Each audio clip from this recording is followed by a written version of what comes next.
tal, Eduardo? Jimmy, buenos días. Gracias por la entrevista. Saludos. Lamento haberte hecho madrugar, Eduardo, pero son horas incómodas estas a veces.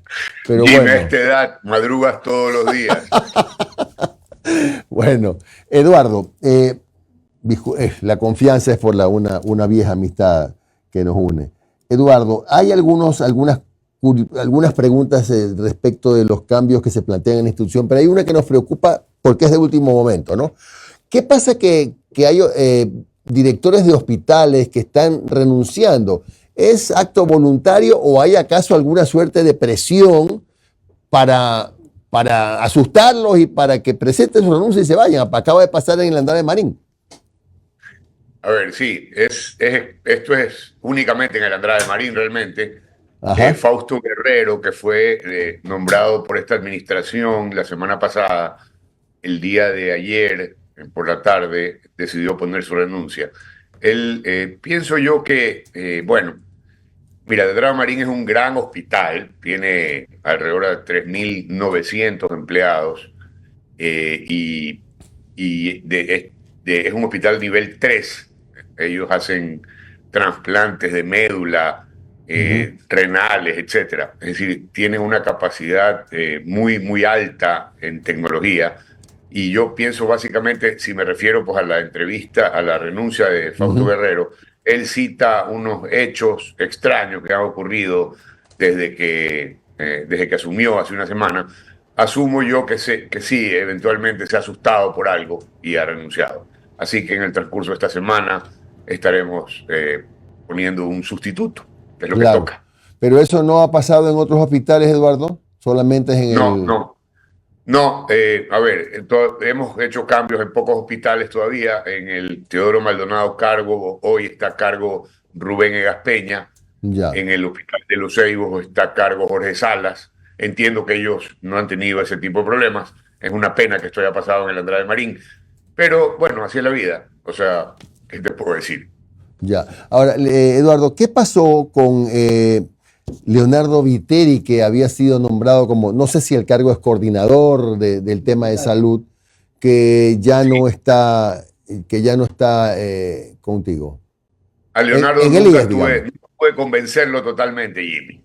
Ajá, Desgraciadamente. ya. Sí, esa es la Bueno, historia. para seguir evacuando estos temas que la gente pregunta, y te agradezco la franqueza, Eduardo. Otro que se fue Germán Lynch, que estuvo poquitos días. ¿Por qué se fue Germán Lynch? Ese se fue porque tuvo una pelea conmigo. Ya no soy una pera en dulce y ¿Cómo? nuestros efectos de edad empeoran. Pero bueno, por temas de coordinación o Sí, porque no está de acuerdo con la forma como tú quieres llevar a la institución o qué. Eso. sí. O sea, discusiones que se dan al interior. Cuando estás en estas transformaciones, Ya, obviamente surgen ya, discrepancias y bueno, la piola se rompe por el lado más flaco. claro. Ahora, Eduardo, puedo decir yo por mi cuenta que hay gente que a la interna no quiere cambios. Definitivamente, definitivamente. Ujú. Acuérdate que esta institución hoy tiene alrededor de 34.000 trabajadores, empleados, Ya. funcionarios, y yo pienso que es una estructura que se ha ido engordando en el tiempo de manera desproporcionada. Ujú. Creo yo que una de las soluciones es a través de software podemos empezar a hacer un proceso de adelgazamiento en Ujú. donde hay muchas funciones redundantes, es decir, hay una serie de problemas debido a este gran número de empleados, cosas que tenemos que irla Claro, corrigiendo en el tiempo. claro. No Eduardo, es sustentable como está. claro. ¿Cómo van a hacer para... Omar tiene otras preguntas en otros temas importantes, pero quiero saber yo lo de la incorporación de los jóvenes a la seguridad social, que tengo entendido que con un aporte de entre 18 y 24 años, con un aporte de $50 puedan acceder a todos los servicios. Esto permitiría el incremento entre 60 y 70 mil afiliados nuevos, que esa es la idea, ¿verdad? Bueno, ¿cómo funcionaría Exact- esto? ¿Cómo funcionaría? Jimmy, exactamente como tú lo has dicho. Ujú. La idea es que, mira, cuando la seguridad social se pensó hace 90 y pico de años, las condiciones demográficas del Ecuador eran muy diferentes. A principios del siglo XX, las personas en el Ecuador vivían en promedio 71 años. Hoy la realidad demográfica es que las personas, los hombres en el Ecuador viven en promedio 81 años y las mujeres 84. Entonces, esta diferencia de 71 a 81 o 84, estamos hablando de una diferencia de 20 años de sobrevida en exceso de lo que se programó cuando arrancó la seguridad social. Y eso habla muy bien de la capacidad instalada de la atención médica en el mundo, no exactamente, o no precisamente, o no solo en el Ecuador, porque este es un fenómeno que pasa en todo el mundo. Entonces, hoy nos toca repensar ese sistema de jubilación, debido a que ya no, o sea, mi expectativa de vida de la persona que se jubila a los 65 años ya no es morirse a los 71, ahora es morirse a los 83. Entonces, tenemos que volver a calcular el sistema como se programó, porque la realidad es diferente. Ahí es donde entran estas reformas que queremos enviar a la Asamblea Nacional, porque necesitamos una reforma urgentemente. Ya, pero quisiera regresar un segundo, más allá de que Omar es probable que vuelva a abordar el tema de la jubilación, a este tema de los jóvenes. ¿Eso tiene que ser incluido también en la reforma? ¿O ustedes como Seguro Social pueden proponerlo? Sí, eso lo podemos hacer. Nosotros, el Seguro Social tiene un sistema que se encarga, un departamento que se encarga específicamente de afiliaciones. Y ellos han propuesto, entonces me dijeron, mire, una de las cosas que podríamos hacer es este programa que estamos desarrollando para afiliar jóvenes entre 15 y 24 años, a los cuales le podemos cobrar algo similar a $50, por ahí, 50.1 o 51, qué sé yo, que no es los 80 y pico dólares que sería una afiliación con el salario básico, pero que siendo jóvenes de entre 15 y 24, bien podemos calcularla, porque a estos jóvenes les vamos a ofrecer cobertura de salud, les vamos a ofrecer que empiecen a aportar a su jubilación desde muy temprana edad, les vamos a ofrecer préstamos girografarios y eventualmente hipotecarios. Y la idea es empezar a ampliar la base de aportantes, que esa es una de las soluciones para la seguridad social. ¿Por qué? Porque el radio de jubilados versus aportantes hoy es alrededor de 5-1. Tenemos que llevarlo a 9-1 para que sea sustentable. Entonces, ¿cómo llevas el radio? ¿Cómo aumentas? Es afiliando más tempranamente y buscando esa estimación de 60 o 70 mil jóvenes que podrían afiliarse cada año. Pues, si tú, los 3.160.000 afiliados que cotizan y que tenemos hoy, lo llevamos a 6 o a 5 millones, entonces sí, el problema de la seguridad social pasa a ser mucho más manejable. ¿En cuánto tiempo calculas, Eduardo, que se puede, por ejemplo, generar un incremento de qué sé yo, pues 1 o 2 millones de afiliados a la seguridad social? Me pregunto porque en este momento el trabajo informal, el emprendimiento, etcétera, etcétera, está bastante lejos de la idea de la necesidad y la importancia de buscar al seguro social como una herramienta de ayuda, ¿verdad? De apoyo. Claro. Bueno, ahí, digamos, es especulativo. Asumamos que nosotros podemos afiliar 60.000 personas jóvenes al año. Y este fenómeno pasa durante los próximos 5 o 6 años. Hablamos de que tendríamos 300 o 360.000 más. Pero paralelamente la economía sí debería empezar nuevamente a crecer. Estas medidas que está tomando el gobierno nacional y que ya, bueno, va a su cuarto proyecto de ley urgente, ha aprobado 3, bueno, ha aprobado 2 muy rápidamente. Esperemos que se aprueben estos nuevos proyectos. Esperemos que suba el IVA, que esa va a ser otra de las, digamos, de los fenómenos que podrían darle más liquidez al Estado para poder cumplir sus compromisos y esto a su vez reactivar la economía.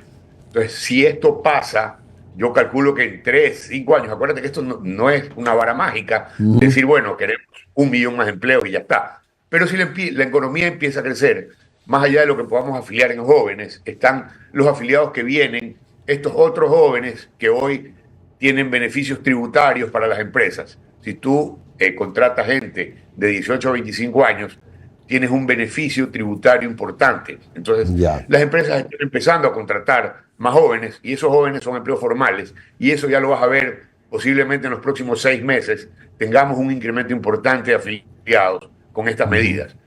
Hay que ir viendo. Asumamos que podemos tener 100.000 más en el primer año. Repito, esto hay que calcularlo a largo plazo, porque la idea es que se siguen viendo 150, 160.000 anuales. Bueno, en 10 años tenemos 1,5 millones.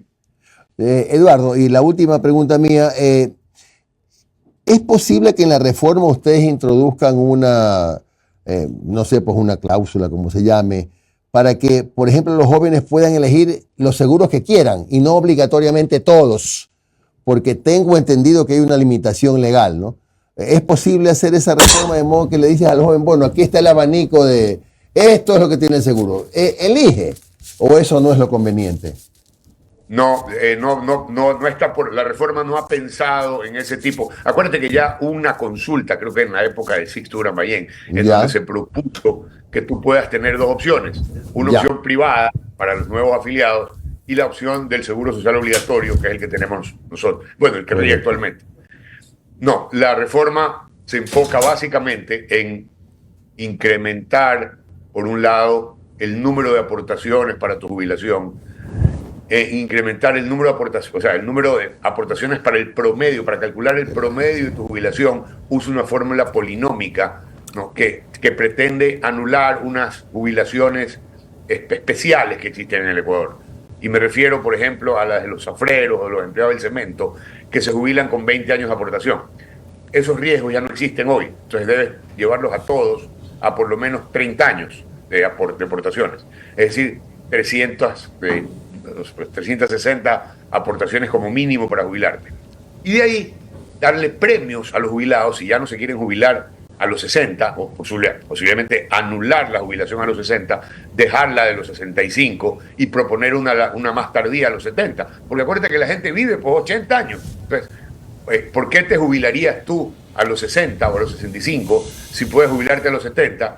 Y tus de 70 a 80 te voy a dar un monto mucho mayor, premiando esos últimos años de afiliación, de manera que te provoque quedarte para cuando cumplas 70 años. Es decir, para ponerlo en términos numéricos, si tú a los 60 años te ibas a jubilar con $500 y a los 65 te ibas a jubilar con 650, ¿qué te parece si a los 70 te jubilas con 850? Para poner un ejemplo de cómo podría ser el monto, sin que sea exacto, pero la idea es esa: mantenerte en el sistema durante más tiempo para que mejore tu jubilación y además aportes más años a la seguridad social. Doctor Peña, muy buenos días. Omar Jaén le saluda. ¿Cómo está? Muchas gracias por su tiempo. Claro. Doctor, doctor, usted sabe que cada vez que se habla del tema del IES siempre vienen estos temas duros, difíciles y que a muchas personas les da temor.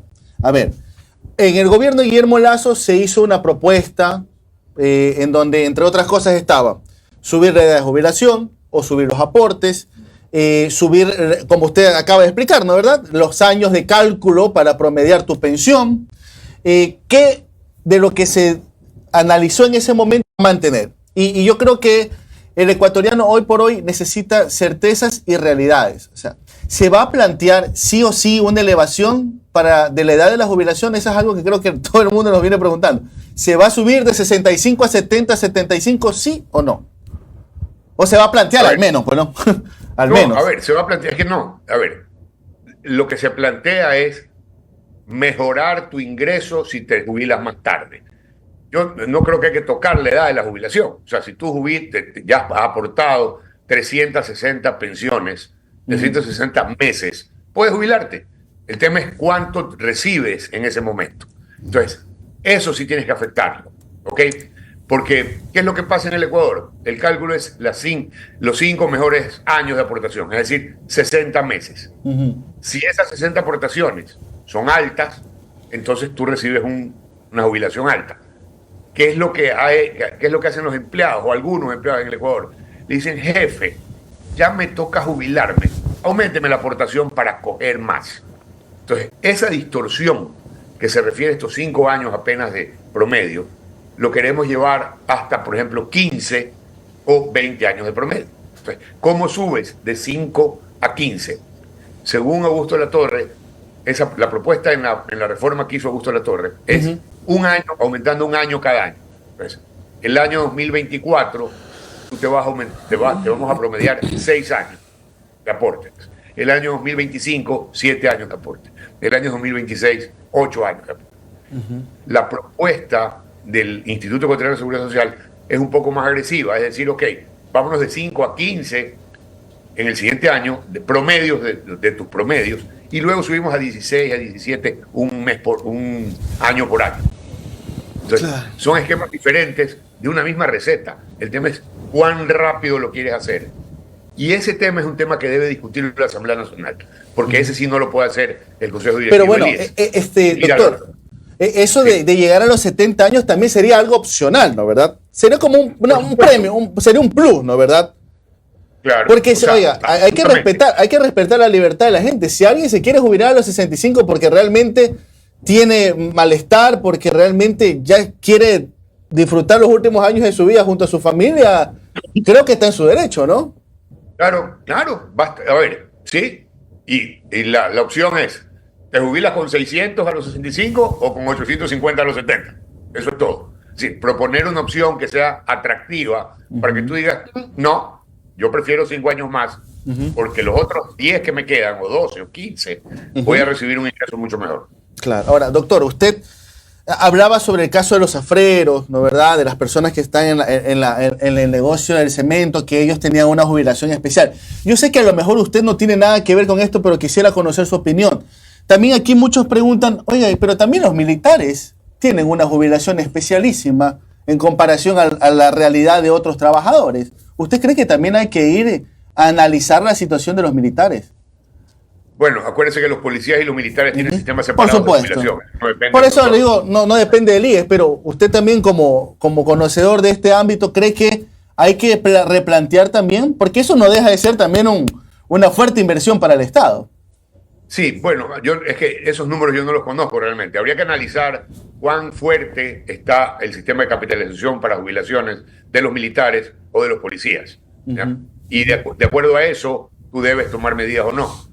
Yo a lo que nosotros tenemos acceso es a los números del Instituto Ecuatoriano de Seguridad Social, que es para los 3 millones y pico de afiliados que tenemos hoy. Doctor, entonces esos necesitan reformas. Ahora, dentro de lo que ya hemos hablado de la edad, perfecto, ya está bien claro el tema, que se va a plantear un plus para que te puedas jubilar más tarde. Ahora, la pregunta es, ¿se descarta un aumento de los aportes o no? No, hay que aumentar los aportes también. O sea, a ver, cuando tú tienes 3.160.000 aportantes, y me voy a referir a salud en este momento, pero tienes entre 8 y 10 millones de usuarios, es evidente que no alcanza. ¿Pero por qué no alcanza? Porque 3 millones aportan y 9 millones usan. Entonces la cola del uso es lo que tenemos hoy en los hospitales, o que teníamos en los hospitales hasta hace pocos meses. Es decir, tus participantes se han incrementado sin ser aportantes, y eso no hay seguridad social que lo aguante. Entonces eso hay que arreglarlo también, por eso hay que afectar el precio. Ya, entonces, doctor, sí está consciente que se va a enfrentar a una situación bastante compleja, en lo social me refiero, ¿no? Pero por supuesto, a ver, la receta es la que hay que tomarse. Esto es como cuando estás enfermo y te toca tomarte un remedio que es malo. No te va a saber bien, pero te va a curar. Entonces tú puedes querer seguir enfermo, en cuyo caso más adelante la medida va a ser más extrema, o empezar a tomártelo ahora, en cuyo caso la medida es menos extrema, pero no deja de ser dolorosa, entre comillas. Entonces, hay que hacer las cosas en algún punto. La propuesta nuestra es hacerla ahora, digamos, en 3, 5 meses que tengamos lista la propuesta, llevársela a la Asamblea y decirles, miren, esta es la receta.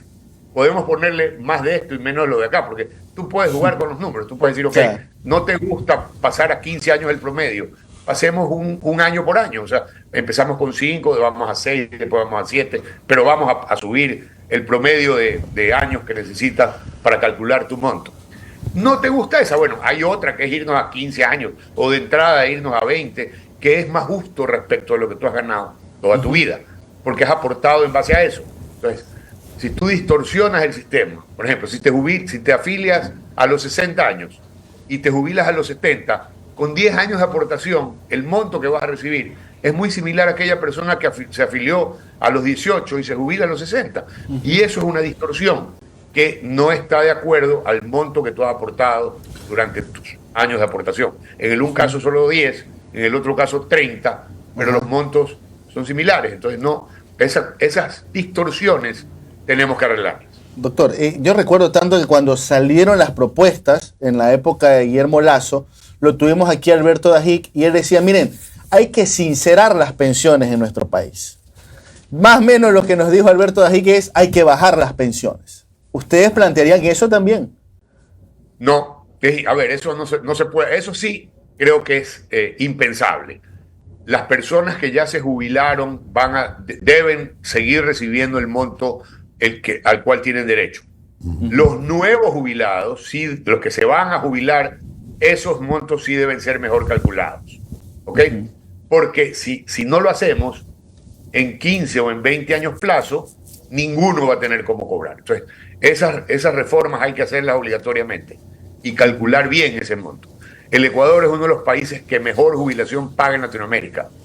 Perfecto. Doctor, y la última, y este es alguien jubilado que me escribe por interno, dice, pregúntale al doctor Peña si hay la posibilidad de que suban las pensiones en estos próximos meses para los jubilados, porque dicen que la tienen congelada hace bastante tiempo. No, eso no es verdad. Las pensiones suben todos en enero. Por inflación. Ajuste, claro, pero tienen un factor de ajuste por inflación, etcétera. Segundo, el señor que escribe jubilado recibe 14 pagos al año y cotizó solo por 12. Esa distorsión debe ser corregida. No hay sistema actuarial que diga, usted me aporta 12 veces y yo le voy a pagar 14. Entonces, dese por bien servido que usted aportó 12 y hoy cobra 14. Y además tiene un factor de ajuste anual. No están congeladas las pensiones. Doctor, pero a ver, sobre este tema y solamente como cierre, pero los 14 me imagino que es por los décimos. Por los décimos, claro. Claro, pero es que los décimos no aportan, pero sí cobran. Entonces, claro, pero lógico, no, yo no voy a discutir eso, pero ¿esos son derechos adquiridos o no? Podrían sonar está en la ley. Derechos adquiridos. Mire, Jimmy, el título que le querramos poner es el cualquiera que tú quieras. La realidad es que hay una distorsión porque no está programado, aportes 12, pensiones 14. No hay de dónde sacar la plata. Lo que usted, entre otras cosas, nos transmite, doctor, es que se ha venido administrando de manera inadecuada el seguro en los últimos años. O sea, ha sido una especie de, no solamente de caja chica, porque sí lo ha sido, sino que se ha usado más plata, demasiada plata, y ahora estamos pagando las consecuencias de eso. Sí, podría decirse que estamos, sí. El momento que tú no controlas tu gasto, por las razones que sean, porque los políticos te han dicho, contrata a mi primo, a mi amigo, que no sé qué, bueno, venga, que le diste partida, sí, venga. Que lo que sea, llegamos a 34.000, demasiada gente, hay que hacer un adelgazamiento progresivo, importante, sin descuidar la atención médica, obviamente. Debemos mejorar los servicios de los hospitales, sí, que estén abastecidos, que haya los medicamentos. Nos estamos concentrando en esos 100 medicamentos que más rotan. Todas parte de esta estrategia en donde los afiliados deben sentirse bien atendidos en sus hospitales. Bien, Eduardo. Ojalá pueda tenerte en algún otro momento para continuar hablando, porque el tema del seguro es que no sabes qué importante y cuánta gente ha intervenido ahora en los muros. Muchas gracias, Eduardo. Que tengas un buen día.